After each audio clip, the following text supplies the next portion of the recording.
وَلْتَكُمْ مِنْكُمْ أُمَّةٌ يَدْعُونَ إِلَى الْخَيْرِ وَيَأْمُرُونَ بِالْمَعْرُوفِ وَيَنْهَوْنَ عَنِ الْمُنْكَرِ وَأُولَئِكَ هُمُ الْمُفْلِحُونَ۔ تم میں ہر وقت ایسے لوگ موجود ہونے چاہیے، رہنے چاہیے کہ جو لوگوں کو اچھائی کی طرف، نیکی کی طرف، بھلائی کی طرف، خیر کی طرف، پازیٹیو چیزوں کی طرف لگاتے رہیں اور متوجہ کرتے رہیں۔ وَأُولَئِكَ هُمُ الْمُفْلِحُونَ، جن لوگوں کا کام یہ ہوگا، جن کا ذہن اور جن کا مائنڈ سیٹ یہ ہوگا، صرف یہ نہیں کہ میں ذاتی طور پر بہت اچھا ہوں، دوسروں کو حکم دینا، دوسروں کو اچھائی کی طرف لگانا، دوسروں کو خیر کی طرف موٹیویٹ کرنا، دوسروں کو اچھائی کے رستے دکھانا، اولئک هم المفلحون، یہ لوگ کامیاب ہیں، یہ لوگ کامیاب۔ ذاتی طور پر کوئی انسان کتنا ہی اچھا کیوں نہ ہو، لیکن اگر اس کی اچھائی کا اس کے گھر پر، اس کے معاشرے پر، اس کی کمیونٹی پر، اس کے دوست یاروں اور خاندان والوں پر، اس کے ماحول اور معاشرے پر، ان لوگوں کے ساتھ جہاں وہ بیٹھتا ہے اس کی اچھائی کا کوئی اثر نہیں، کوئی ایفیکٹ نہیں، تو ایسا انسان کامیاب نہیں ہے، یہ کامیاب انسان نہیں۔ ایک شاعر کہتا ہے کہ ہم بسا اوقات اپنے آپ کو بلا وجہ سمجھتے ہیں کہ میں کیا کر سکتا ہوں، یار میری کیا طاقت، میری کون سنے گا، میں کسی کو کیا کہوں، کیا بتاؤں۔ شاعر کہتا ہے دواؤک فیک وما تشعر وداؤک منک وما تبصر وتحسب انک جرم صغیر وفیک انطوی عالم الاکبر۔ انسان تو اپنے آپ کو بڑا چھوٹا سمجھتا ہے،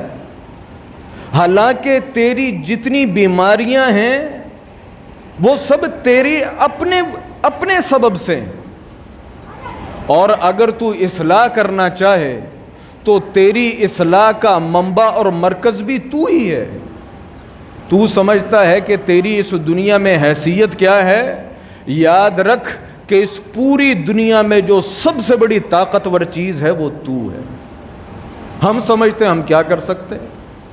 ہمارا کیا اثر ہوگا، کیا فائدہ ہوگا، حالانکہ جو انسان ہے وہ اس دنیا میں سب سے بڑی طاقتور چیز، سب سے بڑی پاورفل چیز۔ ذرا بتائیں تو صحیح کہ آج کل جو لوگوں کے حالات ہیں، جو لوگوں کے معاملات ہیں، وہ اخلاقیات کے لحاظ سے ہوں، وہ دین کے لحاظ سے ہوں، وہ معاملات کے لحاظ سے ہوں، وہ کسی بھی قسم کے یوں کہہ لیں کہ وہ بد اخلاقی، بدتمیزی اور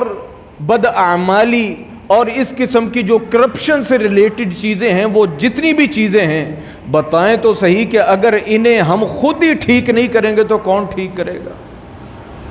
آخر انسانوں نے اگر بگاڑا ہے تو اسے درست بھی تو انسان کرے گا نا۔ تو بھائی یہ سب سے بڑی ڈیوٹی ہے ہر ایک مسلمان کی کہ وہ جہاں اس قسم کے معاملات دیکھتا ہے اچھے طریقے سے ان کی اصلاح کرے، لوگوں کو بتائے، ان کو سمجھائے، جہاں جون سا طریقہ مفید ہے اس طریقے کو استعمال کرے، جہاں زبان چل سکتی ہے وہاں زبان استعمال کرے، جہاں اشارے کام آ سکتے ہیں وہاں اشارہ کرے، جہاں اس کا ہاتھ کام کر سکتا ہے وہاں ہاتھ استعمال کرے، جہاں اس کا قلم کام آ سکتا ہے وہاں وہ اپنے قلم کو استعمال کرے۔ اور یہ سب کچھ جو ہو رہا ہے، قرآن کہتا ہے فَإِن تَوَلَّوْا فَاعْلَمْ أَنَّمَا يُرِيدُ اللَّهُ أَن يُصِيبَهُم بِبَعْضِ ذُنُوبِهِمْ وَإِنَّ كَثِيرٌ مِّنَ النَّاسِ لَفَاسِقُونَ۔ اگر تم لوگ یہ کام نہیں نہ کرو گے تو یہ بات یاد رکھو کہ یہ جو کچھ موجودہ تمہاری صورتحال ہے یہ تمہارے اپنے عملوں کی وجہ سے، یہ خرابیاں تم نے خود پیدا کی، معاملات تم نے خود خراب کیے، اپنی حیثیت کو اور اپنی شخصیت کو تم نے خود داغدار کیا ہے، اور یہ اللہ رب العالمین نے نہیں کیا، یہ تمہارے سب اپنے کرتوت ہیں۔ تو اس لیے میرے بھائیوں، ایز اے مسلمان ہونے کے ناطے ہر مسلمان کا یہ فرض ہے کہ وہ اپنے آپ کو ایک اچھا انسان، بہترین مسلمان، ایک بہترین دیندار اور ایک بہترین باعمل شخص بنا کر لوگوں کے سامنے اپنے آپ کو پیش کرے۔